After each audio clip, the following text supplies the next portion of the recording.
Well, Julie and Mark, it's not long before you leave Australia to start in New Zealand. Now, I've got a couple of really important questions that I know everyone else is dying to know. Will the surfboard and will the Blue Holden be travelling to New Zealand? One's a yes and one's a no, Laurie. A yes is actually the surfboard, or one of my surfboards anyway, a 9'3" longboard. 9'3". Is going to New Zealand, because I know there's a few little spots over there that I can surf. But he will need to get a thicker wetsuit. Yes. The water's going to be a bit colder. That's true, absolutely, yeah. The All Blacks in New Zealand are fairly prominent, I've heard. So how important do you think they'll be in your life for the next few years? I think the All Blacks will probably get a bit of a run in our lives over the period of time. At least I know rugby union. And when I came to Victoria, we didn't quite understand Aussie rules, but at least going to New Zealand, understand rugby union and also rugby league with the Warriors. Yeah, so even though you're a league man first and foremost, if I can say that, correct. You follow union as well along the way. Yeah. Yes. What else do you know about New Zealand, or what are the things you've caught on about New Zealand? Well, we had a holiday there earlier this year, not expecting to be living there next year. So it's a beautiful country. We loved all the different scenery and the different aspects to the both islands, but we love the culture. Yep. We love the hot springs. Yep. There's lots of beautiful things in New Zealand. We stayed in Wellington for a couple of nights and we made contact with the Westrups, and that was good to meet them again, because we've known them over a few years being in the same zone. Had a meal with them. They took us through THQ, took us for a drive around Wellington, around the water sides, and had a meal that night together. It was great. Yeah. But there are some great things happening in the Salvation Army in New Zealand. Yeah.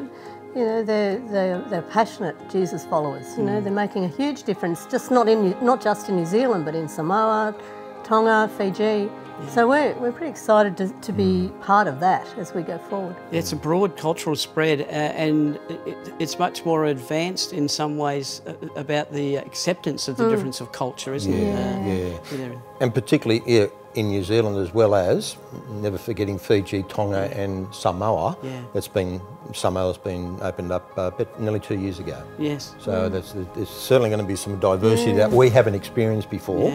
What we have in Australia, being in the same country, all our officership. All Australians up to this point. Yeah. It's something for you to think through and work out, isn't it? That while there's that anticipation going forward, there's also, I have been an Australia officer all my life. And what have you been talking to God about, or what's God been bringing into your life as you try and work through all of those things and the emotions? Yeah. I think I think God's been saying to us, sort of like, finish well here. You know, we've had a season. I think we came to the point where we said, well, okay, we are moving and we accept that. But to partner with the New Zealand Salvationists, and it's more so partnering with God and what God's doing in the Salvation Army in New Zealand, and for us to be part of that. I think God's saying to us, don't go in real quick, just go in, listen to God, see what He's got to say, hear the people and the stories of the people, and hear what God's doing in that. I think in addition to that, it's being able to let go. Like, this has been a huge journey for us, and to let go of all that's familiar to us, you know, the people that we love the most, our family, you know, not that we won't have ever any contact, but allowing, being confident that it's God's work, we're God's people, it's God's Salvation Army in Australia, and we need to just let go and believe that God will do even greater things in the future. It's not about us. Is there anything else that's on your mind as you're making the transition? I think family's a big one, Laurie. We got 3 children, daughter-in-law, you know, having a baby soon, end of December. And we've got a brand new son-in-law. Our daughter got married just recently. So there's family there, and our other son is getting married next May. So I think that's a bit of a hard one to accept and to process. But we believe for it, and our kids are very supportive of us, and we got to be probably a little bit more intentional with our contact, because we've moved to Melbourne. You know, all our children are in Sydney. And I think we just have to be a little bit more intentional about connections and developing, and just do it in a different way. It's not that far away. And I think the other part is that we we realise that we're moving out when there is still so much to be done here in our territory, that, nationwide, where there is still so much to be done, and we realise that we still have people, our people are still struggling with all the changes that are going on, but at the same time we celebrate the great things that God's doing. So for us it's moving away and believing, trusting that God will continue, to do the exciting things that we started off to believing in.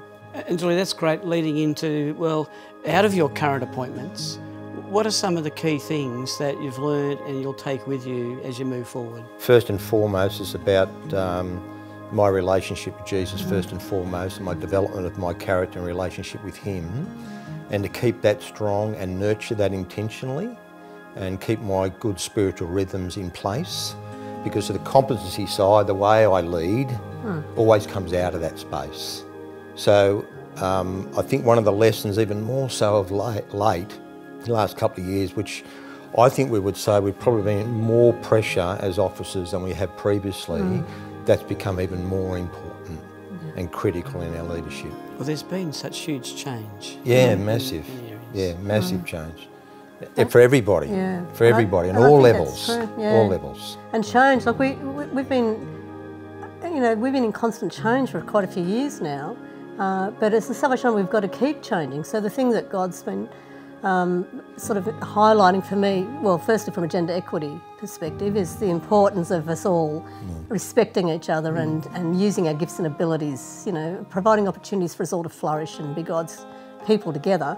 And then on the other hand is listening and communicating, and it's one of the things that's sort of really heavy on my heart, the importance of listening to each other and ensuring that we all understand and communicating so we can all move on together.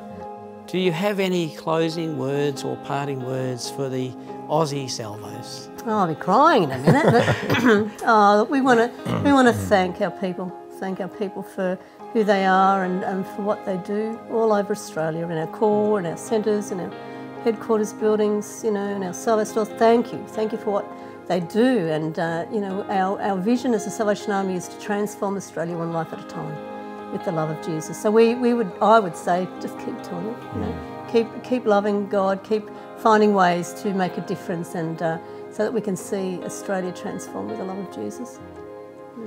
And I've been using a word this year, Laurie, called embed, which was fixed tightly and deeply. And if I said anything to Australians, which I've probably said already, is to embed everything we've spoken about and dreamed about, that God would continue to transform Australians one life at a time in the love of Jesus. And we as a Salvation Army in Australia need to do that in a collaborative, innovative and integrated way through our local mission delivery, which is really all our mission expressions in a local area, trying to answer the question, what is God doing here in this area? How can we partner with him? And how can we see lives changed by the love of Jesus and do that together better?